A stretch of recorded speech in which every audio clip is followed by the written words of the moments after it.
이건 여기만 넘어지면 좋은데 못 넘을 경우에 쌍봉이 되겠죠. 그리고 외국인이 들어오긴 하는데 그동안 많이 빠졌다가 들어오는 거라서 보긴 봐야 될 것 같습니다. 오늘 업종 분석 중에 조금 그 대표적인 업종들 보면서 좀 설명드리겠습니다. 현대차 고개를 들었다가 지금 좀 조정이 오고 있는데 지금 기관도 들어왔다가 살짝 빠지고 있고요. 근데 외국인 동향이 좀 좋지가 않죠. 요거는 좀 감안하셔서 되도록이면 이 라인을 지켜내는 게 좋습니다. 예, 요거 깨지게 되면 이평선 깨지면서 조정으로 가게 될 수도 있습니다. 조정이라기보다 하락이겠죠. 그렇게 되면 기아도 마찬가지고요. 기아는 사실 외국인 동향이 좀 괜찮았었는데 좀 살짝 조금 기관도 이렇게 그래도 여기 지켜내야 되는데 이거 깨지게 되면요 기아 같은 경우에는 이 위치죠. 작년 2년 동안 특히 재작년에 상승 워낙 많이 해가지고 이것도 이제 전형적인 박스권을 보이고 있는데 좀 봐야 할 것 같습니다. 제가 예전에 커뮤니티 글에 테슬라보다 기아를 선택한다고 얘기를 드린 바 있죠. 근데 그렇다고 해서 기아가 막 테슬라 막 오른다 그런 얘기는 아닙니다. 장기적으로 봤을 때 이게 뭐 물론 이제 후발주자로 기아가 뭐 전기차 생산이 점점 늘어나고 하면은 여기서 이렇게 하다가 이렇게 뒤따라서 오르게 될 수도 있죠. 그러나 상황 따라서는 오히려 힘을 못 쓰고 이렇게 2020년도에 많이 올랐기 때문에 이 정도로 쉬었다가 가게 될 수도 있습니다. 이거는 뭐 알 수는 없죠. 삼성전자처럼 이렇게 많이 하락하다가 다시 반등하거나 그럴 수도 있는데 그래서 제가 늘 투자할 때는 일부 투자하면서 나중에 저가에 투자할 걸 좀 남기면서 하는 게 낫다. 30%에서 50% 정도 투자하면서 추후에 더 투자할 걸 남기면서 아무리 좋게 보더라도 위치를 보시고 그렇게 할 수도 있습니다. 물론 이제 아예 뭐 바닥권에서 고개 들었을 때는 한 번에 다 들어갈 수도 있겠지만은 저는 개인적으로 버핏도 늘 현금 비중을 일부 가지면서 투자를 하거든요. 여러분도 그런 습관을 들이시기 바라겠습니다. 건설 쪽도 별로 좋진 않죠. GS 건설이 물론 이것도 옆에 홍보하는 중인데 여기서 살짝 단기적으로는 고개를 좀 내리고 있고요. 통신주를 보면 통신주도 고개 들었다가 KT 다시 가라앉고 있고 물론 이게 배당을 많이 줬으니 배당락이라고 볼 수도 있는데 배당락하고는 좀 버텨주는 게 좋은데 외국인 기관이 좀 빠지고 있죠. 살짝. LG 디스플레이는 공매도가 좀 꽤 있긴 하지만 그래도 지금은 상승 신호고 외국인 기관이 들어오고 특히 기관이 많이 올리고 있는 중에 있습니다.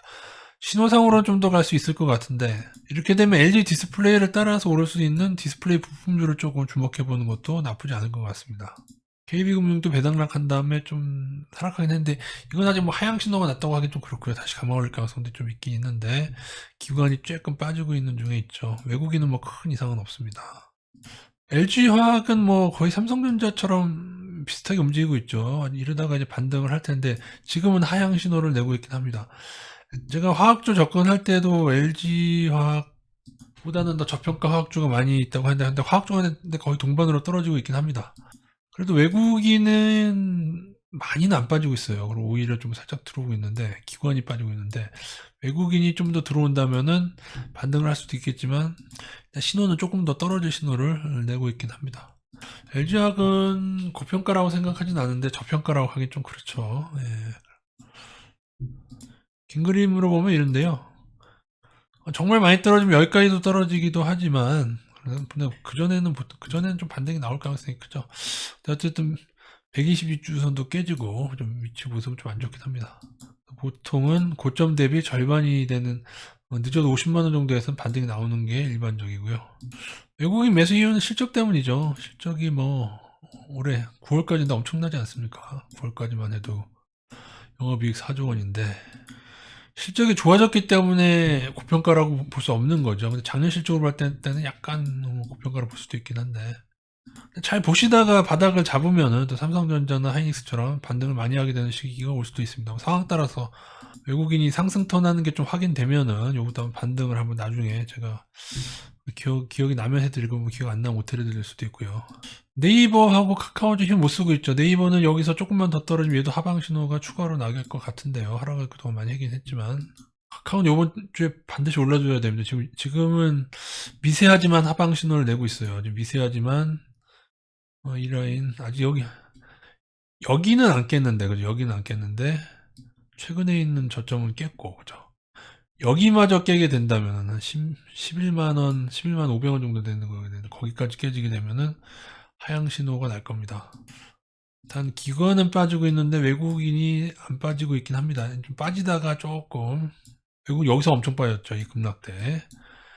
근데 기관이 조금 이러고 있는 상태입니다. 외국인마저 하락 전환하면 빠질 것 같고요. 물론 외국인이 확 들어와 주면은 좀 하락은 제한될 것 같고 그런 위치인 것 같습니다. 안 좋습니다, 지금 위치는. 이거 빨리 감아 올려서 그죠? 5일선이라도 회복을 해야죠, 이거. 포스코도 배당락이 있었긴 하지만은 좀 안 좋으면 별로입니다. 특히 외국인 기관이 동향이 안 좋죠.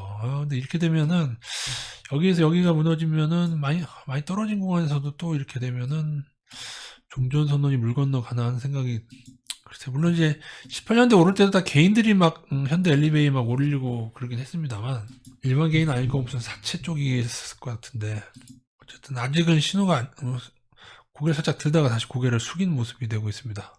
삼성전자는 반등이 나오다가 그래도 21선은 아직은 지키겠으니까 일부는 가져가도 되는데, 말씀드린 대로 우려했던 이 매물대를 맞고 떨어지고 있죠. 여기를 돌파를 실패했다는 게 하이닉스는 다릅니다. 하이닉스는 요 매물대를 뚫고 있는 상태고요.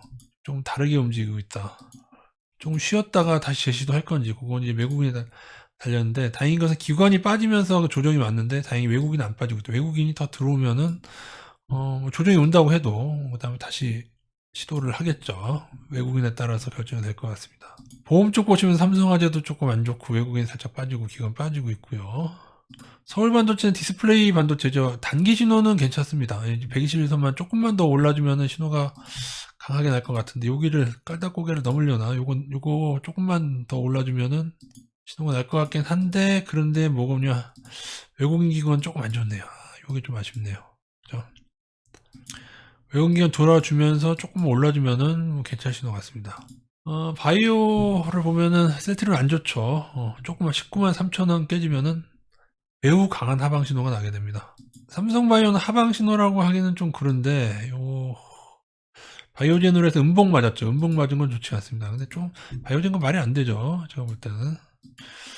제가 볼 때 삼성이 자꾸 이 고점 근처에서 뭐 이상한 걸 던지는 걸 보니까 이러다가 하락 전환하지 않는가. 아직은 상승 추세가 완전히 꺾였다고 하기는 좀 그래요. 그죠?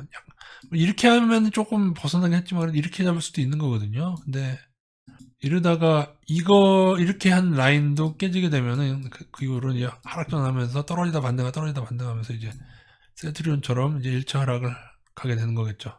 셀트리온은 거의 뭐 2차 하락이 나온 시점이긴 하지만요. 왜냐면 게임주는 좀 각각 다 달라가지고 좀 하락하는 애들도 있고 하는데, 게임주 중에서도 넷마블 이거는 신호라고 하기엔 좀 그런데 여기를 좀 뚫어주면, 여기 윗단 끌어주면, 근데 위에 이렇게 버티고 있으면은 매물대가 있어서 이것도 한 반등에 그치는 경우가 많은데, 웹젠도 반등하고 있습니다만 매물대에 부닥쳤죠. 그리고 외국인은 빠져나가고 있고 기관은 들어오다가 나가고 있고, 그래서 어떤 게임주는 엄청 많이 오르고, 그리고 어떤 게임주는 오르다가 이렇게 다시 떨어지고, 뭐 여러 가지인데, 메타버스로 기관이 장난치고 있긴 하거든요. 지금 좀부터 일괄해서 말씀드리기가 좀 애매한 상황입니다. 각각 다 달라가지고요. 시즌 어떻게 되고 있나 볼까요? 그죠? 역시 떨어지면서 나중에 반등은 작아지죠. 반등 작아지고, 제가 볼 때는 떨어질 것 같은데요. 나오려면 여기서 여기서 더 크게 나왔어야 되는데, 이때 더 크게 나왔어야 돼요. 그래서 쉬었다가 다시 오른다? 확실한 신호가 나기 전까지는 조금 하향 마인드를 갖게 될 것 같습니다. 물론 이게 눌림목으로 볼 수는 있거든요. 이렇게 하다 눌렸다가 다시 오르는 경우를 볼 수가 있긴 한데, 근데 그렇다고 하기에는 아직 하방 신호를 완전히 벗어나지 못한 것으로 보여집니다. 그죠? 이거라도 벗어나야지 뭐 반등이 크게 올 수도 있는데, 이거를 벗어나지 못하면 한 단계 떨어진 후에 큰 반등이 오거나, 아니면 이거를 뚫게 되면 반등이 크게 나올 수도 있습니다. 아모레 계열은 그렇게 많이 떨어져서도 아직도 좀 하방 신호 화장품 나는 것 같고요. 주식선물제가 대충 그나마 좀 단기 상방 신호 좀 정리했는데 이게 확연하진 않고요.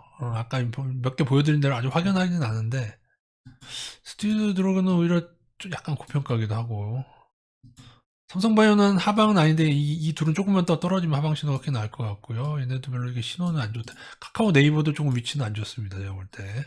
상승 추세지만 고평가인 애들도 있고요. 오늘은 이 정도로만 좀 대략 정리드리는 걸로 하겠습니다. 이상입니다.